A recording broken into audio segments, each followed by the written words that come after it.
परम पूज्य स्वामी कैलासानंद गिरि जी महाराज, मंच पर विराजमान श्रीमती बेबी रानी मौर्य जी, पूज्य गौतम स्वामी जी, मेवाड़ पीठाधीश्वर सुदर्शन चरैया जी, श्रीमान संदीप सिंह जी, श्री अनिल कुमार जी, श्री अजय गुप्ता जी, शिवानी पांडे जी और इस पावन संगम तट पर महाकुंभ के इस आध्यात्मिक समागम में देश के कोने कोने से आए हुए सभी श्रद्धालुजन, देवियों, सज्जनों, जैसा मेरे पूर्व बताया गया, परम पूज्य स्वामी जी के सानिध्य में 19 जनवरी से ये श्री भागवत पुराण सत्संग का आयोजन पावन त्रिवेणी के इस संगम पर हो रहा है। मैं इसे सत्य का संवाद ही कहना चाहूंगा, जिसमें जीवन को रूपांतरित करने की क्षमता वास्तव में मौजूद है। मुझे लगता है कि यह संवाद हमें अवसर देता है, स्वयं के भीतर कुछ मौजूद है, उसे चेतना की ऊंचाई पर कैसे पहुंचाया जा सकता है, और वो भी समर्पण भाव से संतों के निरंतर बरस रहे आशीर्वाद को कैसे भक्त ग्रहण कर सकता है। और मैं मानता हूं कि संतों का आशीर्वाद सूर्य के प्रकाश जैसा ही होता है। यह निरंतर हमारे जीवन को प्रकाशित तो करता ही है, लेकिन एक शर्त है कि हमारी अंतरात्मा की आंखें खुली होनी चाहिए, तभी प्रकाश की किरणें हम तक पहुंच सकती हैं। महाकुंभ और सत्संग ये एक दुर्लभ अवसर है, जब संतों के आशीर्वाद के अंतस्थल से अंतस्थल प्रकाशित होता है। विश्व में मुझे लगता है कि त्रिवेणी संगम जैसा अन्यत्र कोई दूसरा स्थान नहीं है। यहाँ करोड़ों लोग हजारों मील से यात्रा करके एक साथ चेतना के अनंत प्रवाह को और उसकी आकांक्षा को लिए हुए इकट्ठा होते हैं। हमारे यहाँ तो अथर्ववेद में पूर्वजों ने प्रार्थना ही की कि सर्वा दिशा समनसा सदृची, अर्थात सब दिशावासी एक ही मन वाले हों। इस प्रार्थना को हम दिव्य महाकुंभ में साक्षात रूप से साकार होते हुए देख सकते हैं, जहां अनंत शक्ति के द्वारा श्रद्धालु आत्मा की पूर्णता की अनुभूति भी कर सकता है। वास्तव में यहाँ कोई भेदभाव भी नहीं है, सब एक मन वाले लोग हैं। यही एकता हमारी सनातन संस्कृति की सबसे बड़ी ताकत है। इन संदर्भ में महाकुंभ को अगर आप देखें तो ये चेतना का उच्चतम स्तर का प्रवेश द्वार कहा जा सकता है। यह आध्यात्मिक और सांस्कृतिक समागम समाज में मौजूद रिक्तता को ब्रह्म, साधना और सिद्धि से भरने का भी कार्य करता है। एक स्थान पर परम पूज्य स्वामी कैलासानंद गिरि जी महाराज, अनेक संतों की उपस्थिति में संगम एक ऐसे जीवंत ऊर्जा क्षेत्र का निर्माण करता है, जिससे समाज को भी और राष्ट्र को भी एक नया मार्गदर्शन मिलता है, और उस राह में आने वाली चुनौतियों का सामना करने का समाधान भी महाकुंभ में ही प्राप्त हो जाता है। श्रीमद् भागवतम के 11वें स्कंद में उद्धव को समझाते हुए भगवान श्री कृष्ण स्वयं कहते हैं, आत्मनिक्षस्व वितत्मात्मनम मयधीश्वरे, अर्थात सारा जगत आत्मा के भीतर ही है। और यही नहीं, तुम इस आत्मा को मेरे भीतर भी देख सकते हो। त्रिवेणी पर महीने भर के आसपास चलने वाले इस सत्संग से वैयक्तिक चेतना के जागरण का अवसर प्राप्त होता है। और मैं तो व्यक्तिगत रूप से मानता हूं कि लोग जब यहाँ आते हैं तब वो कुछ और होते हैं, उनकी मनस्थिति भी कुछ और होती है, लेकिन स्नान, ध्यान और स्वामी जी के सानिध्य में सत्संग के पश्चात जब लौटते हैं तब वह खुद वह नहीं रह जाते, बल्कि बदल जाते हैं, रूपांतरित हो जाते हैं। पवित्र कुंभ उन्हें ट्रांसफॉर्म कर देता है, रूपांतरित कर देता है।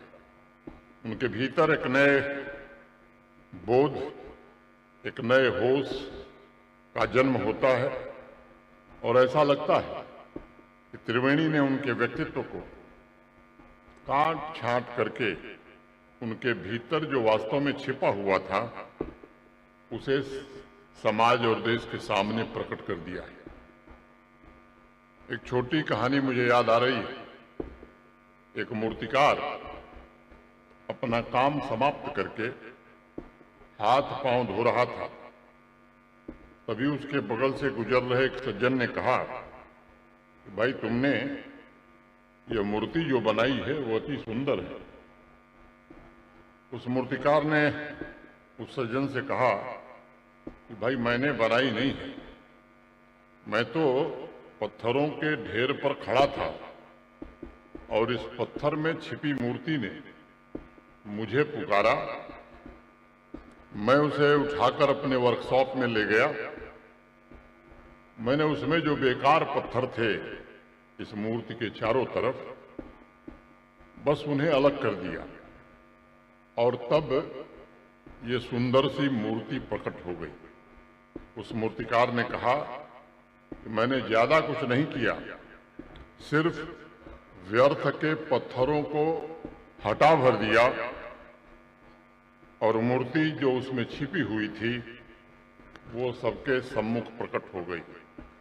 कुंभ की यह पावन स्थली भी और महाराज जी का सानिध्य भी आधुनिक भाषा में वही वर्कशॉप है जहां स्वामी कैलासानंद गिरी जी महाराज जैसे महात्मा तमाम बाधाओं को हटाकर हमारे व्यर्थ की चीजों को काट छांट कर राष्ट्र की चेतना में छिपी हुई ऊर्जा को प्रकट करने का हमें साहस देते हैं तथा एक नया रास्ता हमें दिखाते हैं।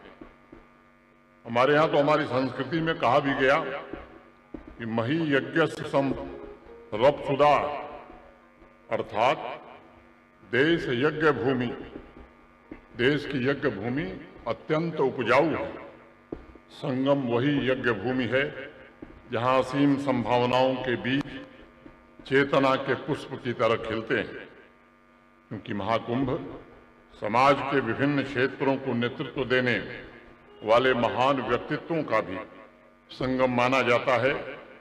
और इसलिए महाराज जी से मैं दो तीन प्रार्थना करना चाहूंगा। आज यहाँ पर पूरे महाकुंभ क्षेत्र में स्पिरिचुअल लीडर्स हों, साइंटिफिक लीडर्स हों, एजुकेशनल लीडर्स हों या इकोनॉमिक लीडर्स हों, ये सब इकट्ठे हुए सांस्कृतिक, आध्यात्मिक और राष्ट्रीय विकास के योगदान में इनका जो योगदान हो सकता है, मैं उनसे प्रार्थना करना चाहूंगा। ये सच है कि राष्ट्र की निस्वार्थ भाव से सेवा वही कर सकता है जिसमें वास्तव में अध्यात्म की गहराई है, जिसके विचार और चिंतन वास्तव में बिल्कुल शुद्ध हों। ऐसे व्यक्तित्वों को मिलकर समाज में, राष्ट्र में इंसान के बौद्धिक और आध्यात्मिक आयामों को जागृत करने का काम स्वामी जी के नेतृत्व में प्रारंभ होगा, ऐसी मैं प्रार्थना करना चाहूंगा। हमारे यहाँ ऋग्वेद में कहा गया, सचा सनेम नहुसा सुधीरा, अर्थात महातेज, महापराक्रम और वीरता से युक्त मनुष्य इस देश में, इस समाज में संगठित हों। और संगठित किस लिए हों और संगठित होने के बाद क्या करें? वो करें क्या? तो प्रेता जयता नरः, आगे बढ़कर ऐसे लोग चुनौतियों पर विजय भी प्राप्त करें। आश्रम, गुरुकुल तथा श्री निरंजनी अखाड़े से जुड़ी संस्थाओं के माध्यम से भारतीय संस्कृति के प्राचीन मूल्यों, यहाँ के नॉलेज सिस्टम और यहाँ के साइंटिफिक अचीवमेंट्स के संबंध में जिस तरह से स्वामी जी के नेतृत्व में जागरूकता बढ़ाने का काम हुआ है, और केवल जागरूकता बढ़ाने का काम नहीं बल्कि मॉडर्न टेक्नोलॉजी भी साथ साथ ज्यादा से ज्यादा लोगों तक पहुंचे, स्वामी जी का बल रहा है। मैं निवेदन करूंगा कि आज ये समय की आवश्यकता है और तब लोगों को राष्ट्र निर्माण के लिए प्रेरित किया जा सकता है। ये सच है कि प्रबुद्ध आध्यात्मिक संत, इनलाइटेंड स्पिरिचुअल सेंट्स के पास ही तो समाज को देने के लिए एक बड़ी संपदा है, और मैं प्रार्थना करूंगा कि संतों के इस संपदा का सदुपयोग स्वामी जी जरूर होना चाहिए। समाज में ऐसे व्यक्तित्व विकसित करने में आपका मार्गदर्शन, आपका आशीर्वाद, मुझे लगता है कि आध्यात्मिक जागृति और आर्थिक विकास, ये दोनों क्षमता देश के विकसित करने में बहुत सहायक होगा। मेरा दूसरा निवेदन होगा, इंडियन सिविलाइजेशनल हेरिटेज का संरक्षण और पोषण करने के लिए मिशन मोड में अब हिंदुस्तान को काम करना होगा। एक नए प्रकार का अभियान इस देश में शुरू करना होगा। आजकल आप जितने भी इंटरनेशनल मोटिवेशनल स्पीकर्स को सुनते हैं, अगर वास्तव में उनके स्रोत को आप देखेंगे तो हजारों वर्ष पूर्व हमारे यहां रचे गए वेद, उपनिषद, भागवतम, गीता, हमारे संतों और हमारे ऋषियों के वचन ही उनके स्रोत हैं। लेकिन दुर्भाग्य यह है कि उनका जिक्र जरा कम होता है। विश्व में आज भी, अभी भी ग्रीक, रोमन फिलॉसफर्स की चर्चा ज्यादा होती है। भारतीय आध्यात्म और रहस्यवाद का रेफरेंस मुझे लगता है कि नगण्य रहता है और कभी कभी तो नदारत रहता है। अभी कुछ दिन पहले अमेरिका में मेडिटेशन पर एक चर्चा हो रही थी। उस चर्चा में अमेरिका के कुछ राइटर्स ने, ऑथर्स ने जो जिक्र किया, वो अपने देश के लोगों का तो जिक्र किया, लेकिन भारत भूमि जिसने पूरी दुनिया को मेडिटेशन का ज्ञान दिया, उसका जिक्र ही नहीं किया।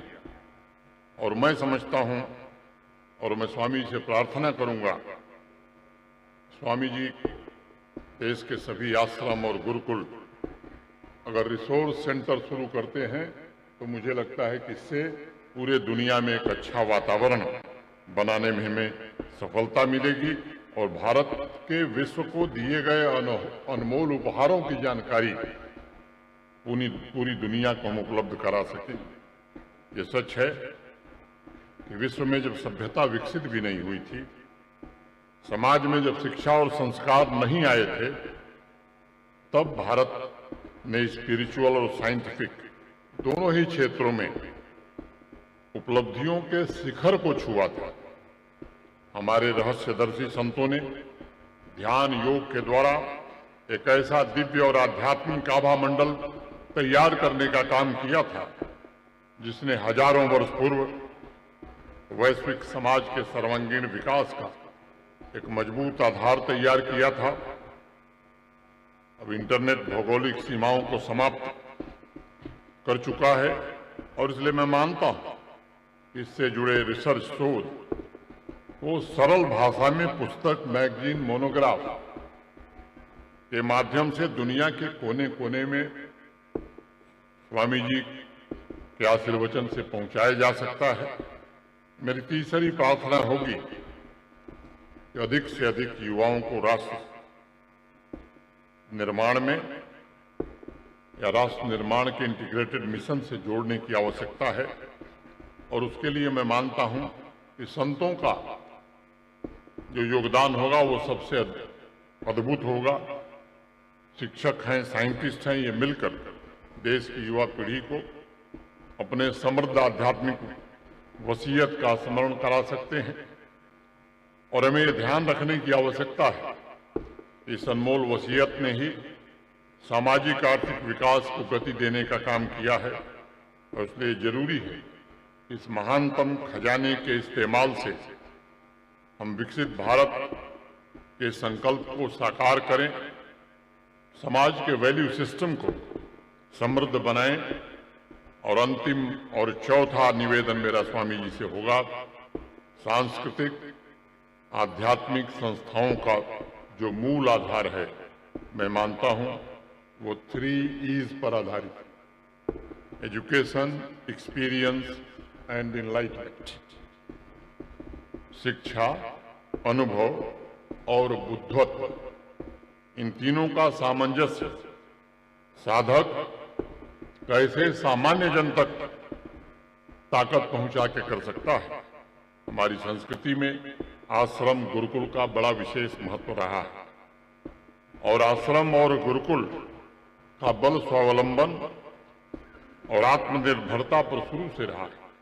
ध्यान और यज्ञ में जितनी भी प्रार्थनाएं की गई हैं, उससे शक्ति का ही आशीर्वाद मांगा गया है, ताकि परोपकार और दूसरे के कल्याण में इसे लगाया जा सके। ऋग्वेद में तो कहा गया, स्व स्वाय धायसे कृष्णताम, अर्थात आत्मनिर्भरता से के अंतिम लक्ष्य के लिए हमें स्वावलंबी बनना है।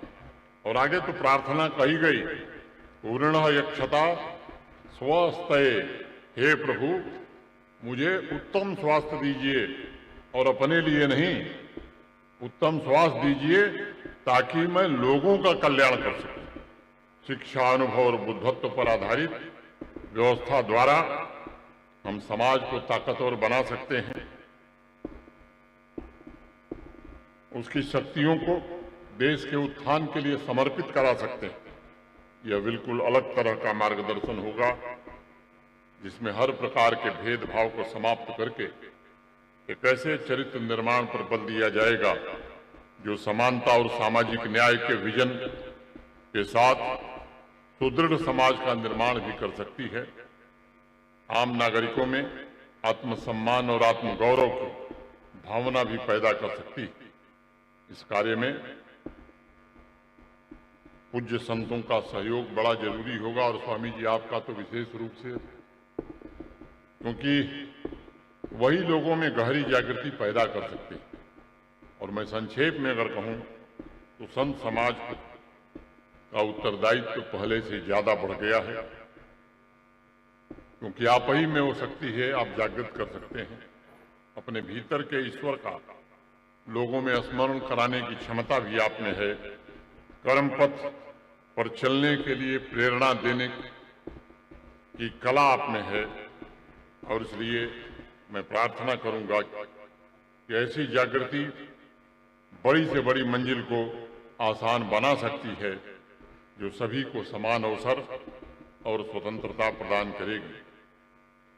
मैं स्वामी जी से प्रार्थना करूंगा कि यूनिटी ऑफ माइंड, माने मन और हृदय की एकता के साथ देश का आह्वान करिए।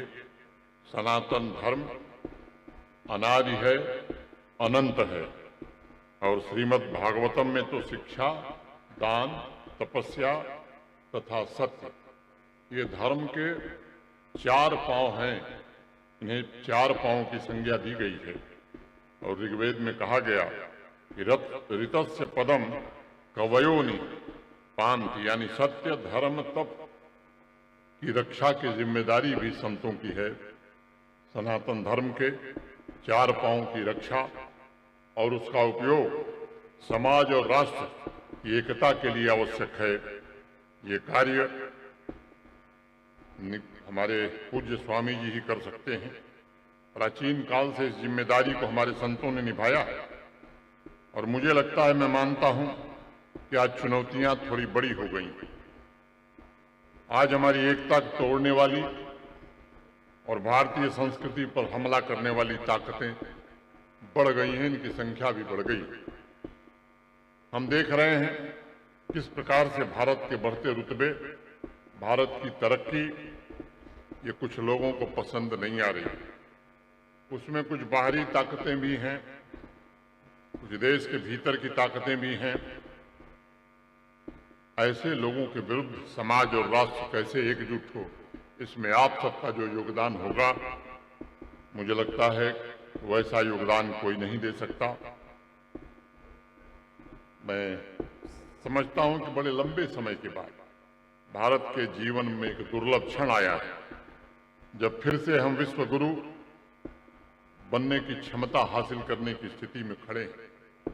लेकिन यह तभी संभव है जब हम रात दिन अतीत में जीने के बजाय भविष्य की तैयारी अभी से करें। और मैं बार बार कहता हूं कि साइंस और संस्कार, स्पिरिचुअलिज्म का समन्वय ही विकसित भारत के सपने को साकार कर सकेगा, इसे मजबूत बनाएगा। एकता ही हमारी शक्ति है और वस्तुतः एकता से ही हम तमाम बाधाओं पर विजय प्राप्त कर सकते हैं।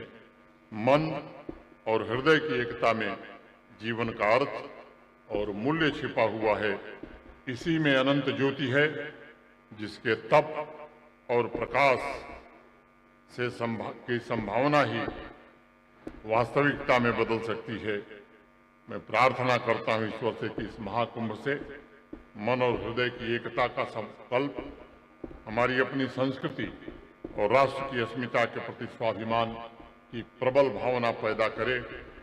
दिव्य महाकुंभ में स्नान ध्यान करने आए श्रद्धालु गौरवशाली भारतीय संस्कृति के राजदूत बनकर के देश और दुनिया के कोने में फैलें और अपनी रचनात्मक ऊर्जा को राष्ट्र निर्माण में लगाएं। मैं एक बार पुनः पूज्य स्वामी जी के चरणों में प्रणाम करता हूं।